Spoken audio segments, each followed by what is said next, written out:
a market, right? You open at a certain level, you close at another level, and the next day you don't know whether positions will should be carried or not, given the sort of volatility that we are in. Now today we opened lower, saw a bit of a bounce back, and now back closer to the lower end of today's trading range. Where do we go from here? Hey Mangalam, morning to you and all the viewers. See, very interestingly, you have rightly pointed out that every day we are either opening with a very big gap down, and then probably we are filling the gap on the upside, which happened a day prior to that. And again, we opened with a gap down today. So in this kind of volatility, the market currently is demanding intraday traders to be there.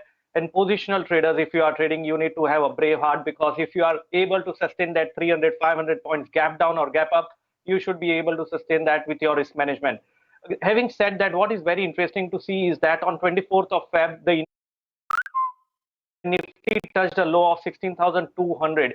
From that level, the war has continued even now beyond what everyone was expecting, and still Nifty is at 16,560.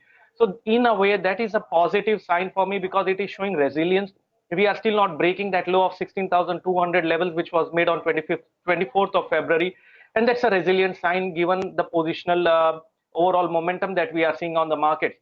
But selective stocks can still be bought. And for intraday today, I think if Nifty can manage to break above the opening hour candle high, which is somewhere around the zone of 16,680, if that is getting taken out, we might again move towards that 16,780 mark on the upside. So that can be the trade. The stop loss on the downside is going to be 16,500. So 16,500 is going to be an important level. There is a very high open interest buildup also happening at that level. So let's see if we manage to sustain above that 16,500. And if the day's high now gets broken, then we might have some kind of a positive jump from here on.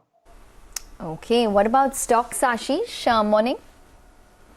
Yes, see the stocks, the first stock on the buy side is going to be Oil India. We can clearly see the energy space and the commodity space is buzzing.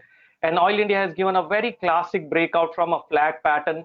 In this kind of a market, the stock has forming higher high, higher low, which is very rare to see as of now. So oil is the first buy stock, keeping a stop loss of 229 for the target of 255.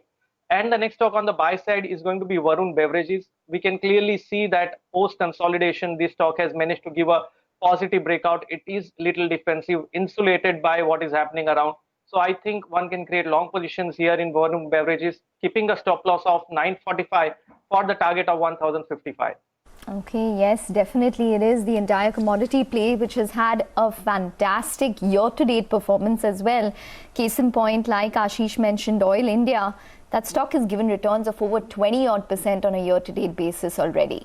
Well, let's shift focus now to our special segment where we will get